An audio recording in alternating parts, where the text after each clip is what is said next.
In this video, we'll go over the homework that follows the lecture on applications of Taylor and Maclaurin polynomials.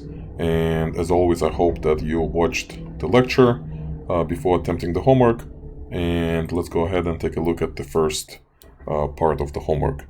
And we are asked for a given function, use the second Maclaurin polynomial to estimate some output. So we first have to find the second Maclaurin polynomial, and we do that by setting it up like this first.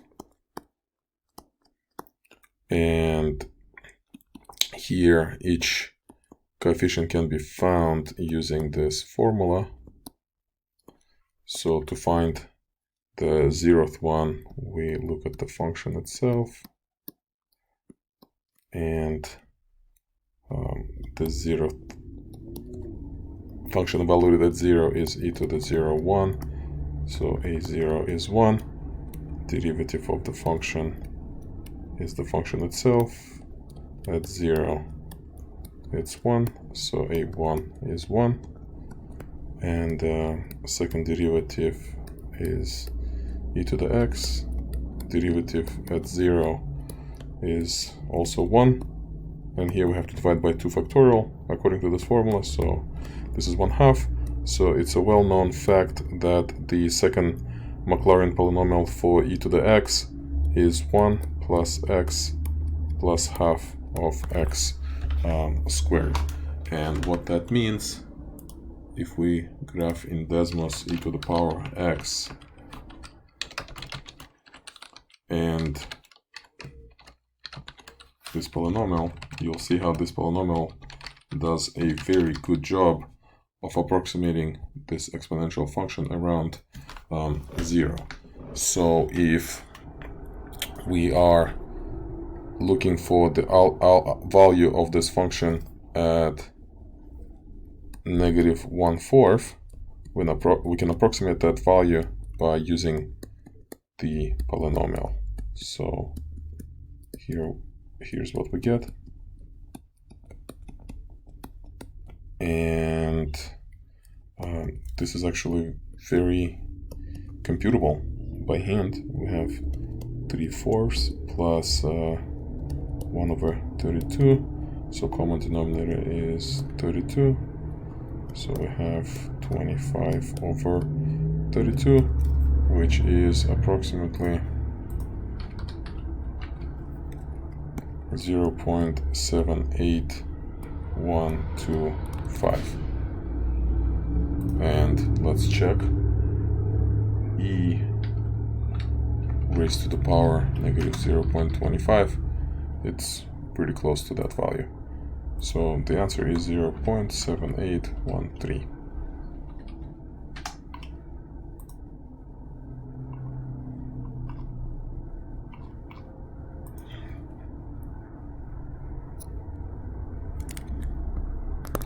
Let's do another problem.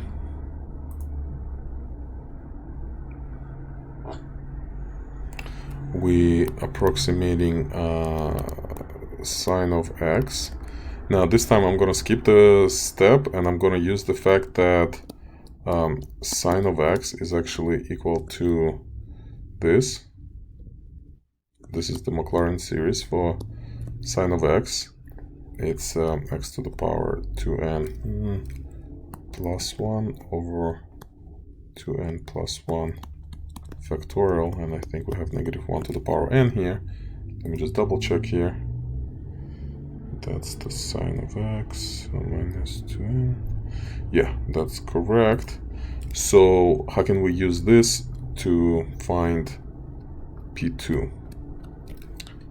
P2 is pretty much the Maclaurin series truncated after 3 elements. So we plug in n equals 0, and we get x, and then for n equals 1, we already get the third power. So pretty much what this means is that the free coefficient is 0, the coefficient of x is 1, and the coefficient of x squared is 0. Now, if we're looking for sine of pi over 27, which is f of pi over 27, we can approximate it with this polynomial at pi over 27, which is pi over 27. So I think it's a well-known fact that sine of x is approximated by x around 0.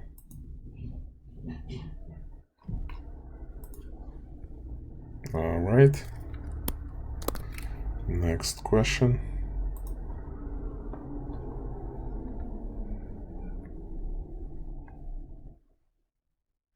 I think we just did this one. So to approximate sine of pi over 25, we're going to use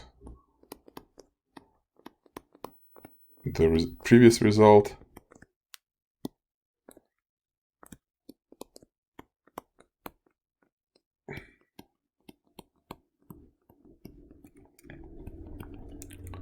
Which is just pi over 25.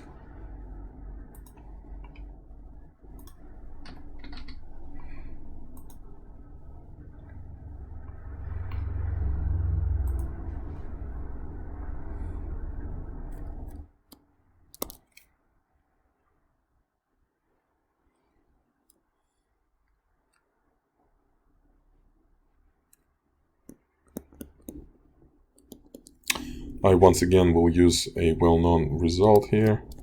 So P4 will be 1 plus x plus half of x squared plus 1 over 6x cubed plus 1 over 24x to the 4. Now, if we're looking for e to the power negative 1.5, it's pretty far from 0, so the approximation probably will not be accurate, but that's what we are asked to do. It's going to be f of negative 1.5, and approximately it will be equal to P4 of negative 1.5, and that will be equal to 1 minus, and I'll just use negative 3/2 here.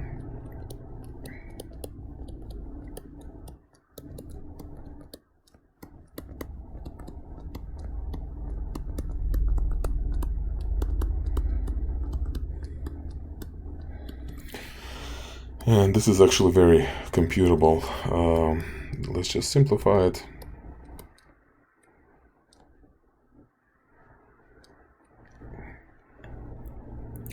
So we have 27 we'll have divided by 3, so it's 9 divided by 16 plus 1. We divide 24 by 3, so it's actually 27 here. And we have 8 times 16, which is 128. So we have common denominator here of 128. Of course, you don't have to do it by hand. So we have 64. So it's 192 plus, this is going to be 16 times 9, 144. This is going to be 8, so it's minus 72 plus 27. Hopefully I'm not off track here. 128 plus 144 minus 72 plus 27. So we got 35 over 128. So the answer is 0.2734. And we can check e to the power negative 1.5. It's about that. So again, we didn't expect it to be too accurate because we are pretty far from 0.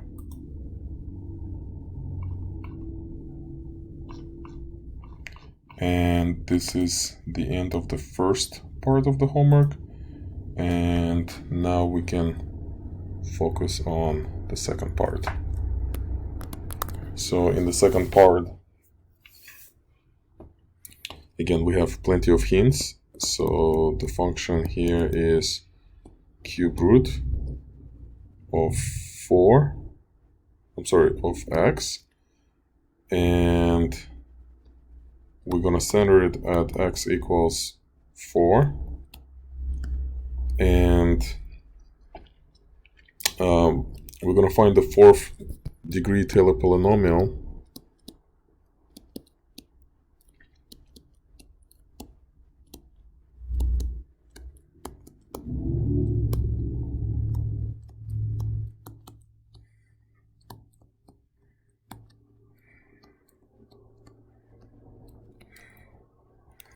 And we're going to do that by one step at a time. We're going to start with the function.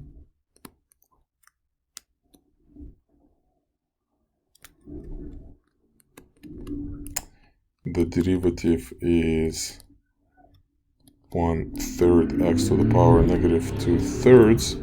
So evaluating it, I actually forgot to put that formula out here. So the nth coefficient will be equal to the nth derivative evaluated at 4 divided by n factorial. So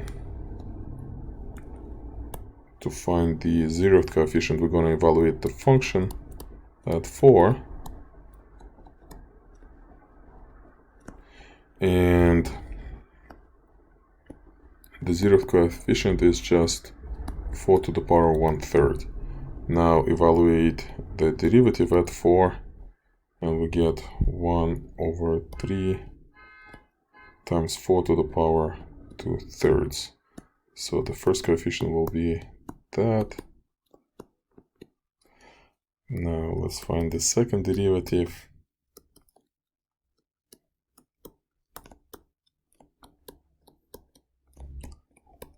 And its value at 4.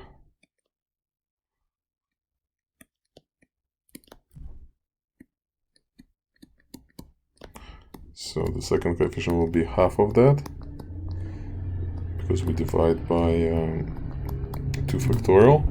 And the last one will be found this way. So we have negative or positive 10/27 x to the negative 8/3.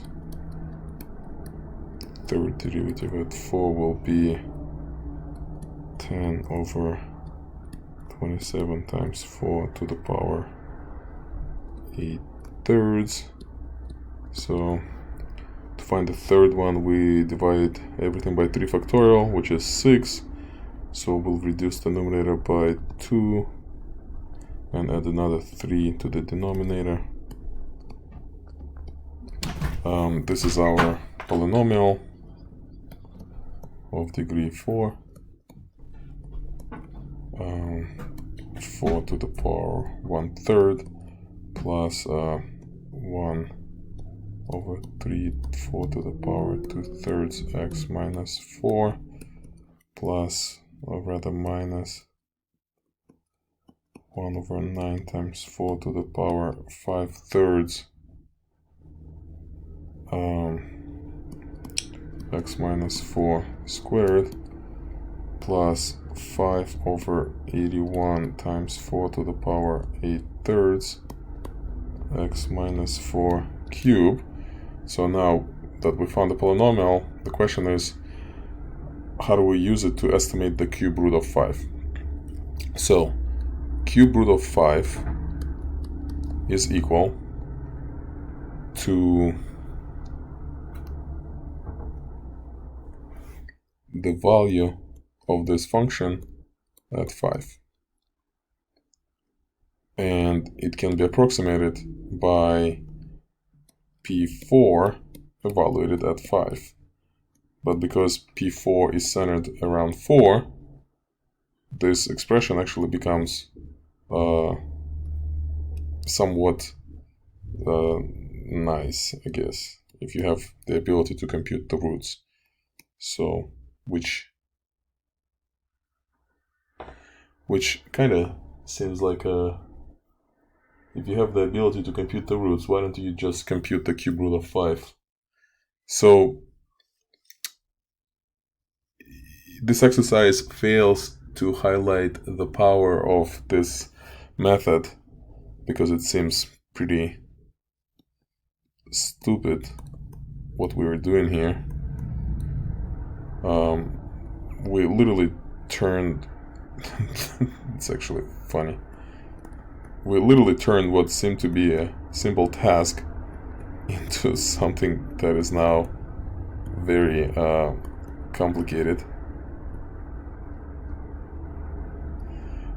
Usually what is done is we pick the center of the series close enough to the value at which we trying to estimate the function, but in such a way that all these coefficients are rational numbers. Now we didn't do a good job here doing that, so it literally seems like we turned a very simple question into a complicated one. So to compute this, I'm not gonna do it by hand. I'm gonna put it in Desmos. But just to show you what we achieved here, this is our x to the power 1/3, and this is our polynomial.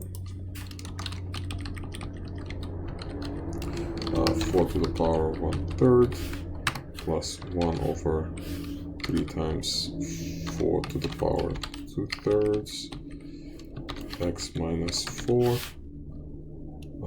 minus 1 over 9 times 4 to the power 5/3 x minus 4 squared plus 5 over 81 times 4 to the power 8/3 x minus 4 cubed. And again, we're looking at this around x equals 4. So around x equals 4, you see how this function is pretty closely estimated by this polynomial. So as around 5. So it does make sense to use the polynomial to estimate the value of the function. So all we're doing here is we're just computing the value of the polynomial at 5, which is 1.7.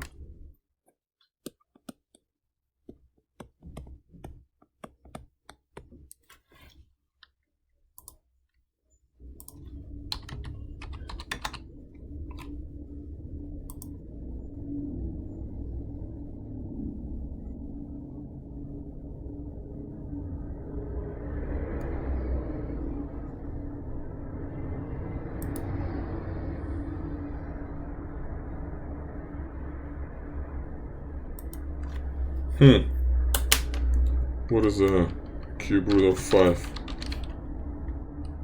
Okay. And why doesn't it like it?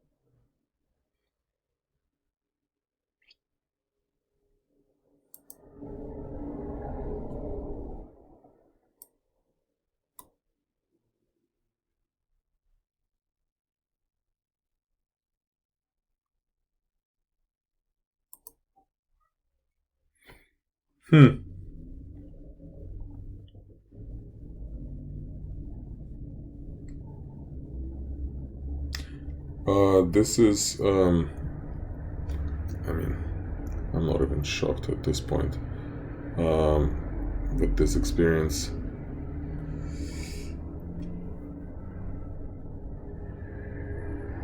Well, we clearly did a good job here.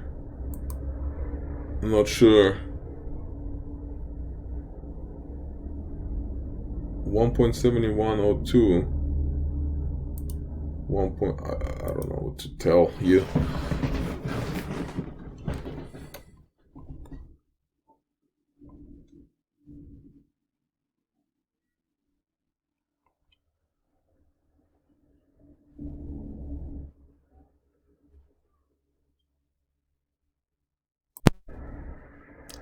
So I don't know if you saw that, but I used P3, not P4. Unfortunately, I don't know how to count up to 4.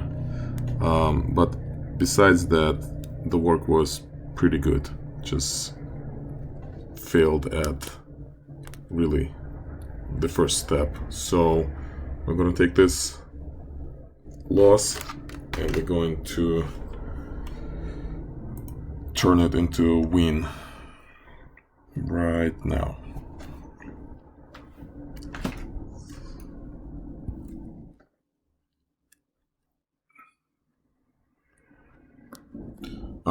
That question was 5, so this is 6. We have this function cosine of x at x equals 4 pi. We're trying to estimate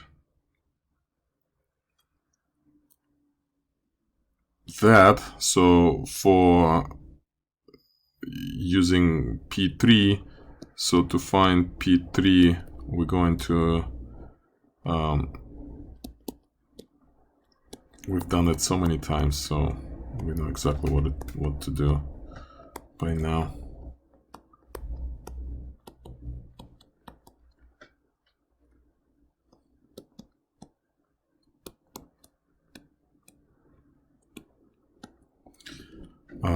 We're going to use this formula.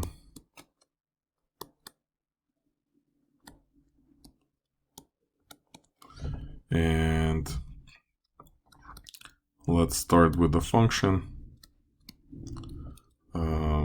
F of this function at 4 pi is 1. So a0 is 1. Let's find the derivative. It's negative sine x. Derivative at 4 pi is 0. So a1 is 0. Let's take the second derivative. It is negative cosine x. At 4 pi it will be negative 1. So a2 is negative 1/2. The third derivative is sine x. The third derivative at 4 pi is 0. So a3 is 0. So P3 is 1 minus 1/2 of x minus 4 pi squared. So if we're trying to evaluate cosine of negative 1 plus 4 pi, we're evaluating the function at negative 1 plus 4 pi, and that will be the same as evaluating P3 at negative 1 plus 4 pi. But P3 at negative 1 plus 4 pi is just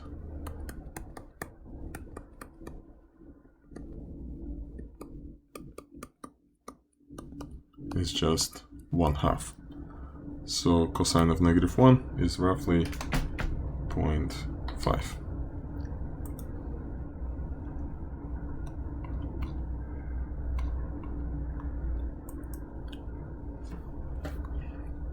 This was 6. Now to the 7. We have f of x is equal to e to the x at x equals 6, and we're using second, so p2x is equal to a0 a1 x minus 6 plus a2x minus 6 squared, where an is equal to the nth derivative evaluated at 6 divided by n factorial. Let's start with a function, and f of 6 is e to the 6, so a0 is e to the 6. Now f prime of x is also e to the 6, and f prime of 6 is also e to the 6, and a1 will be also e to the 6. Now the second derivative is also e to the x. I think I keep saying 6. Second derivative at 6 is e to the 6. The second term is 1/2 e to the power 6. So p2 is equal to e to the 6 plus e to the 6 x minus 6 plus 1/2 x minus 6 to the power 2.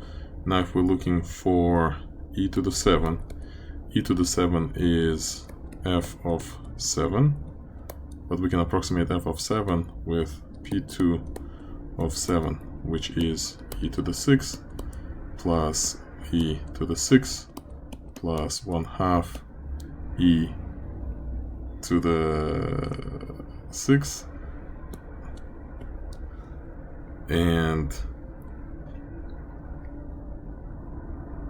it's, I know, again, these problems don't show you the power of what we're actually doing, or the power of what can be done, but pretty much it says to find e to the 7, multiply e to the 6 by 2.5. But the question that one may have is, well, if I know how to find e to the 6, why don't I just use that to find e to the 7th? And that's a very good question that you're not gonna get answered while doing this homework. If you want me to answer that, reach out to me.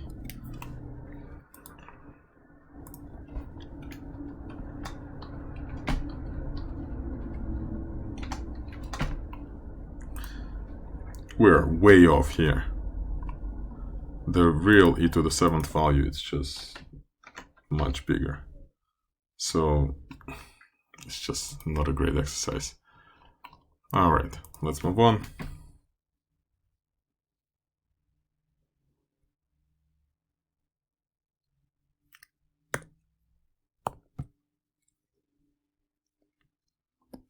This is 8.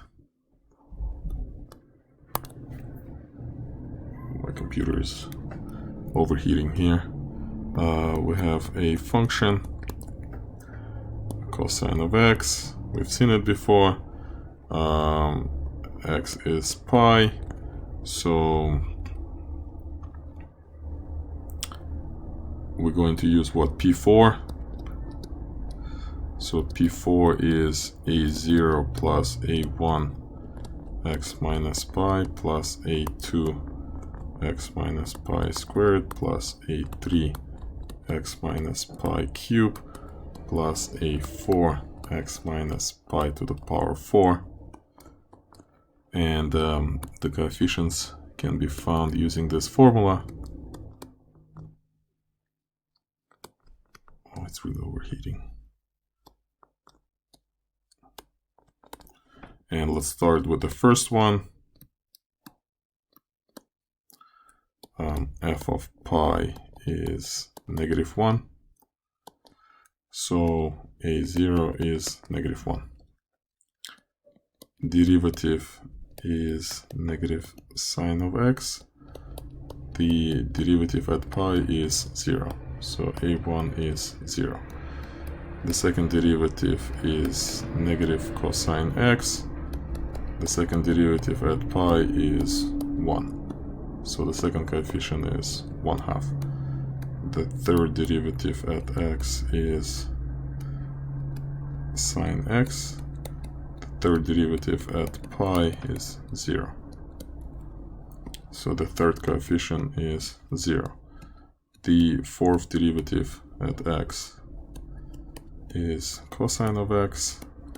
The fourth derivative evaluated at pi is -1.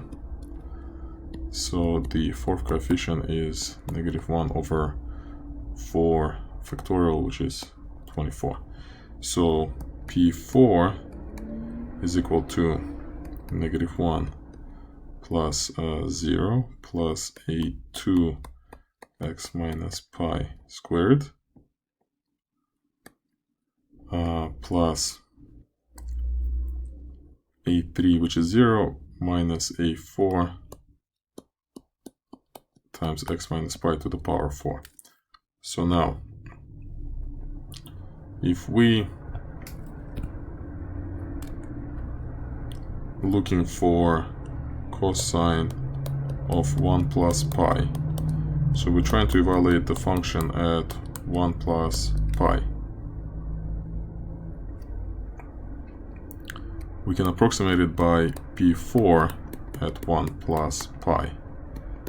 But now if you plug in 1 plus pi into P4, here's what you get. 1 plus pi minus pi just becomes 1. So the whole answer is -1/2 minus 1 over 24.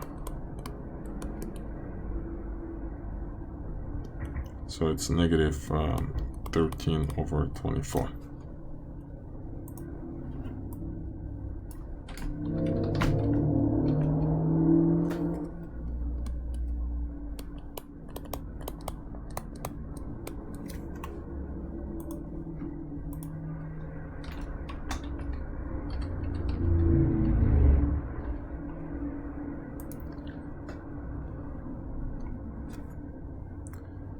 Of course, we have to work for those last 3%. Problem number 9.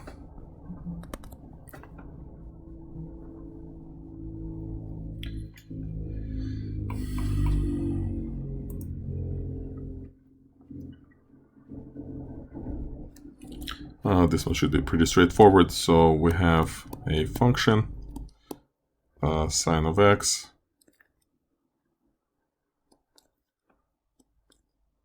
at x equals 4 pi. We're going to use fourth Taylor polynomial, as if second is not good enough. This is how we write the fourth Taylor polynomial, centered at 4 pi.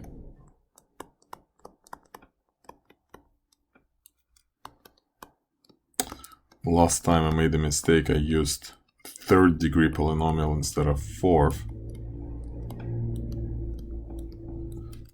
The formula that we're using is this.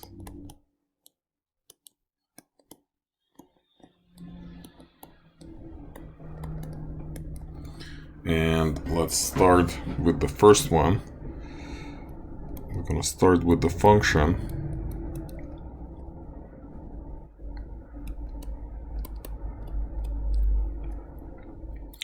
And we're going to evaluate it at 4 pi. And it's 0. So the 0th coefficient is 0. We're going to take the derivative. And the derivative evaluated at 4 pi is 1. So the first coefficient is 1. We're going to take the second derivative. And it's going to be negative sine of x. And the second derivative evaluated at 4 pi is 0. So a2 is 0. We're going to take the third derivative, and it's going to be negative cosine x. And the third derivative at 4 pi is -1. So the third coefficient is -1 over 6, because we're dividing by 3 factorial. The fourth derivative is going to be sine of x. And the fourth derivative evaluated at 4 pi is 0, meaning a4 is 0. So P4 will be equal to 0 plus x minus 4 pi plus 0 minus 1/6 x minus 4 pi cube. Now, if we're looking for sine of -1 plus 4 pi, we're going to evaluate the function at -1 plus 4 pi, but it's the same as, not the same, but we can approximate that with the polynomial. And now, with the polynomial, we simply plug in -1 plus 4 pi for x, so we end up with something like this, which is very computable. It's just -5/6.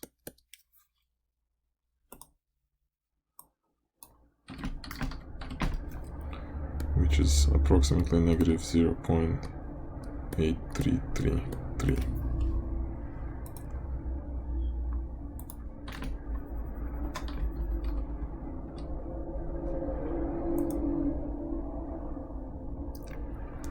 And we achieved the full mastery. And if you have any questions, please let me know.